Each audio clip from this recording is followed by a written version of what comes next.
Hi everyone, and welcome to our new Houzz webinar. My name is Tori and I'm part of the Houzz Pro marketing team here at Houzz.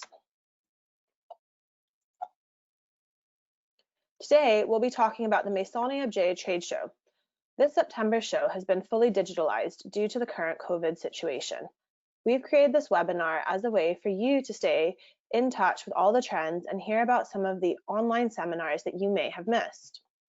As you may know, Maison&Objet is an international meeting place for professionals in lifestyle, interior decoration, and design industries, and normally occurs twice a year in Paris. The trade show was created in 1995, making 2020 its 25th year. At this September's digital show, our Houzz editorial team attended lectures, podcasts, live interviews, and more to scout out the latest trends in furniture, materials, patterns, and colors. I'm here today with Amanda Pollard, the UK editorial team lead. She will give us all the info on the top interior trends for 2021 as spotted by the Houzz team during M&O's digital fair. Hello and welcome, Amanda. Hi, Tori. Thanks for having me today. Happy to have you here. Before starting, can you please give us a short summary about the September 2020 show being quite unusual as it's only been online? Yes, of course. So as you just said, this September, the Maison&Objet fair turned into a digital summit. There were online conferences, podcasts, and product displays, and experts in style, architecture, design, and lifestyle gave some interesting interpretations of current trends. And the event highlighted several things: the consumption habits of the new generation, the new needs influenced by COVID, the more ethical and sustainable trends in design, and the future of design in terms of how we live. If there's one thing to take away from the September 2020 M&O show, it is that design is constantly reinventing itself to fit into the world of tomorrow, and even more so during this global health crisis we're going through.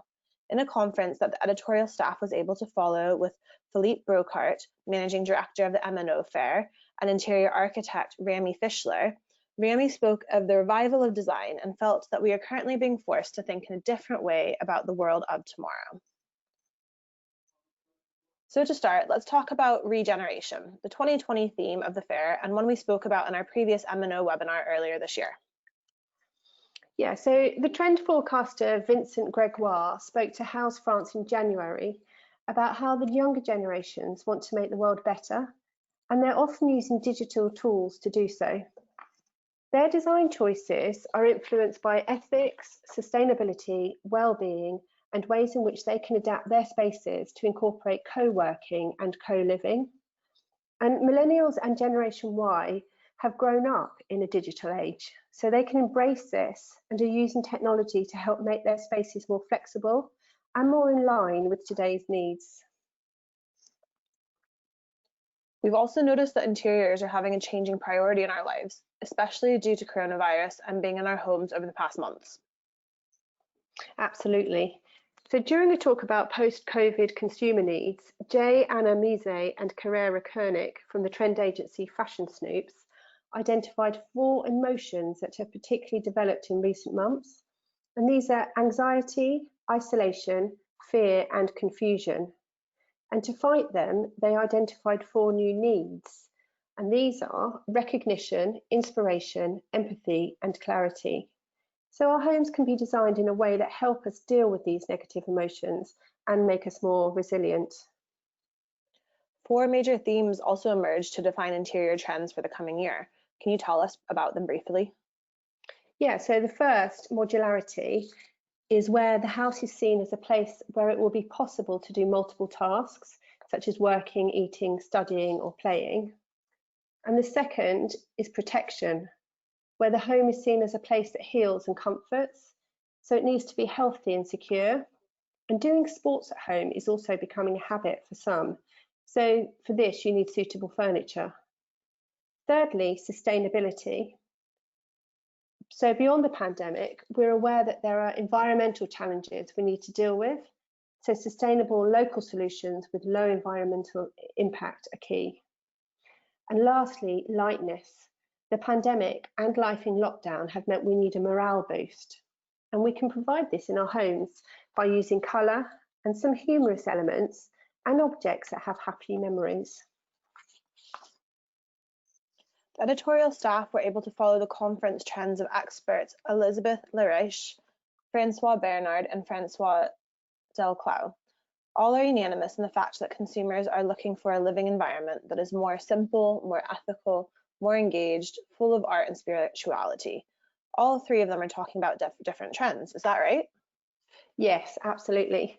So Francois Bernard speaks of a trend he calls modernistic, which he describes as an aspiration to the simplification of our objects, or even their spiritual elevation. And Francois Delclos emphasises a focus on local products and materials. He speaks of a new traditional, where new creative traditions are established in local areas and have less of an environmental impact. And finally, for Elisabeth Leriche, an artistic current is blowing through design with a powerful expressiveness in forms and graphics. And she talks about Beren-style stripes, Pollock-style dripping, Picasso-style cubic faces, and reassuring organic shapes. One subject that comes up with each M&O show is that of trending materials and colours. The three trend forecasters spoke of the colours that will mark the coming months. Can you talk us through their inspiration? Of course. So colour palettes are very natural and earthy right now. The trend forecasters talked about a return to simplicity and the fact that the popular colours in our interiors remain largely inspired by the earth, vegetation and the sky. Francois Bernard also talks about the whiteness, the diaphanous pallor of materials like alabaster. And Francois Delclos emphasises a mineral and woody range composed of light wood, pebble greys, earth colours like ochre, brown and terracotta, as well as glaze colours like celadon, porcelain blue and Prussian blue. And Elisabeth Leriche defines a range of colours for the year as warm and muted, where warm tones like saffron, terracotta and garnet are contrasted with woody tones like sage and fir green. Regarding materials, we continue to see natural and raw materials with an impetus still for simplicity, even rustic styles. That's right. For Francois Bernard, the winners of the season are blonde wood and braiding such as straw and caning. And on the textile side, we saw materials such as linen, wool, rattan, seagrass and sisal. And stripes are also popular and they give a graphic contrast to the natural textures.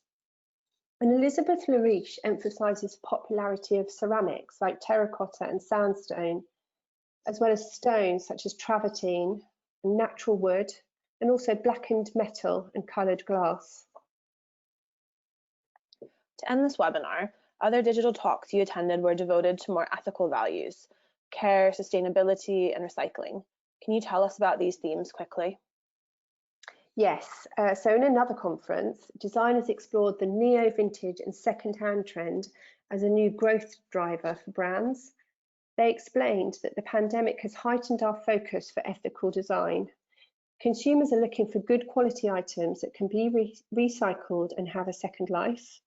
And also in another roundtable, architect Marie Derudil and Quentin Ersinger, president of Materials Library Materialo, talked about how the choice of building materials is often more complex than just simple durability. Quentin said, there are no good and bad materials, it's all about using them well. So the key is to show good judgment and encourage the reuse of existing materials rather than the use of new resources, even if these are sustainable and environmentally friendly. And in fact, Marie Derudil explained that it's actually possible to carry out a project with 60% reused or recycled materials. Thank you, Amanda, for all this information regarding Maison&Objet Design Digital Fair and talking us through the key upcoming trends for 2021. And thank you to all of our listeners for tuning in. We will include links to all the Houzz articles that focus on the trends in the YouTube description. If you have any questions on Houzz, the team is here to help and can also give you some free tips to boost your online presence to attract new clients. Just write to us at the address on this slide, aucommunity@houzz.com. Thanks again and see you soon in our next Houzz webinar.